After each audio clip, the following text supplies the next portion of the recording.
گل مسلمانان اید خوازه گناه خو عاف بن،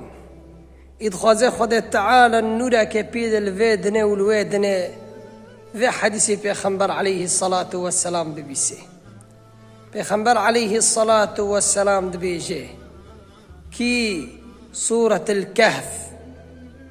الكهف ری اینه بخونه او شوی اینه بخونه خود تعالی نوره که دده که ما بین هر اینان ده جوه اینه خواندی حتی اینه دنه نوره که دده که ده حدیثی دنه داشت پیغمبر علیه الصلاة والسلام دبیجه کی سورة الكهف بخونه خود تعالی ری قیامته نوره کش بنگی و در تخی حتی دیگه عزمانان لوه در که گل مسلمانان.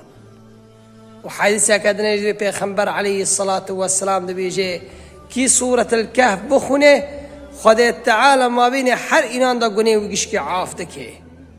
فخود تعالی چه سنت پیغمبر علیه الصلاة والسلام ما خوش بکه و مرا یاردم چی به